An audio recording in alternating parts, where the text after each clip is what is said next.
Hello दोस्तों, मेरा नाम रंजना है। मेरी उम्र 28 साल है।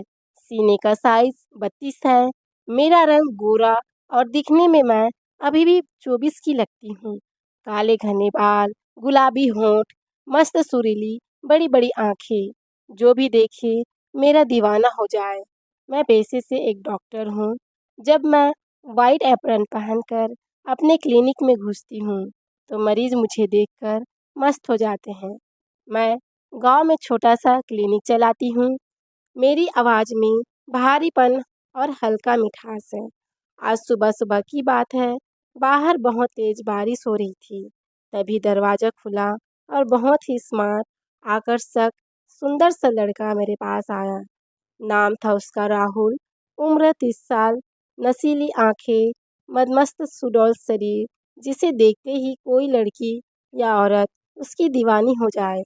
उसने अंदर आते ही मुझसे कहा, डॉक्टर साहिबा, बारिश की वजह से बाहर मेरा पैर फिसल गया और मैं गिर गया, जिसकी वजह से मेरी कमर में मोच आ गई है। बहुत दर्द हो रहा है और मुझसे चला भी नहीं जा रहा है। मैंने मुस्कुराकर कहा, बैठो राहुल, मैं देखती हूँ कहाँ पर दिक्कत हो रही है।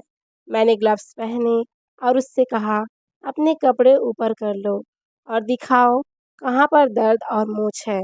मैंने उसकी कमर के निचले हिस्से में अपनी उंगलियां घुमाई। धीरे धीरे मेरे स्पर्श से उसकी सांसें तेज हो गई, पर वह चुपचाप बैठा रहा। मैंने बोला, यहाँ दबाऊं क्या? वो बोला, हाँ डॉक्टर साहिबा। बस वही सही जगह छुआ है आपने। मैंने कहा, राहुल, तुम्हारे कमर के निचले हिस्से की मांसपेशियां गिरने की वजह से खींच गई है। तुम्हें हर रोज मालिश की ज़रूरत होगी।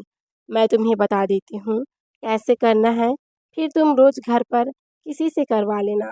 फिर मैंने कहा, तुम बेड पर उल्टा लेट जाओ, मैं थोड़ा तेल लगाकर मालिश कर दूंगी। दर्द और मोच थोड़ा कम हो जाएगा। वो बिना कुछ बोले लेट गया। मैंने तेल की बोतल ली। मैंने उसकी कमर पर तेल डाला। धीरे धीरे, जैसे कोई रेशमी धागा खींच रहा हो। मेरी उंगलियां तेल की वजह से फिसल रही थी। मैंने पूछा, राहुल, शादी हुई तुम्हारी? उसने बोला, नहीं, अभी तक तो नहीं हुई है। कोई अच्छी सी लड़की मिले तो सोच रहा हूँ इसी साल शादी करने की। मैंने हंसकर कहा, अच्छा, तो अभी तक तुम्हें किसी लड़की ने छुआ नहीं है? वो शर्माया और बोला, कोई आप जैसी मिल जाए तो। मैं हल्का सा मुस्कुराई। मालिश करते करते मैंने उसकी कमर के नीचे हाथ ले जाकर दबाया। उसे गुदगुदी हुई। उसने कहा, डॉक्टर साहिबा, जरा धीरे करिए। मैंने कहा, दर्द तो यही हो रहा है ना। मेरी उंगलियां उसके जांग में किनारे तक पहुंच गई। उसकी सांसें तेज चलने लगी और उसका पसीना छूटने लगा। मैंने तेल और डाला। अब मेरी हथेली और उसकी त्वचा पर फिसल रही थी, ऊपर नीचे। वो बोला, डॉक्टर साहिबा, आपके हाथ में जादू है। मैंने कहा, राहुल, जादू तो अभी बाकी है। मैंने उसकी कमर के निचले हिस्से में और तिल डाला और धीरे धीरे मालिश करने लगी।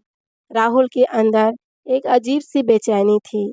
उसने मेरा हाथ पकड़ना चाहा, लेकिन मैंने झट से उसका हाथ हटा दिया।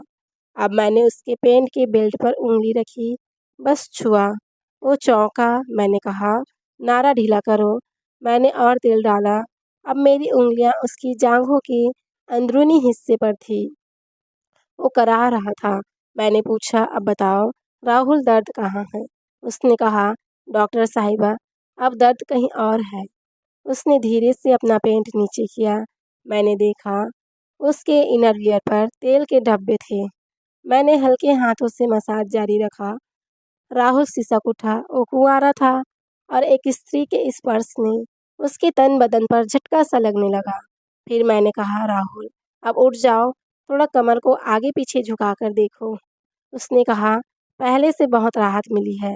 मैंने उसके लिए दवाइयाँ लिख दी और उससे कहा, तुम्हें ये मालिश हर रोज़ करनी है। घर में कोई है मालिश करने के लिए? उसने कहा, मेरी माँ है, पर मैं उनसे कैसे मालिश करवा सकता हूँ। ठीक है, तो तुम मेरे पास क्लिनिक आ जाया करो। मैं तुम्हारी मालिश और एक्सरसाइज करा दिया करूँगी। उसने कहा, बहुत बहुत धन्यवाद डॉक्टर साहिबा। दोस्तों, आपको ये स्टोरी कैसी लगी?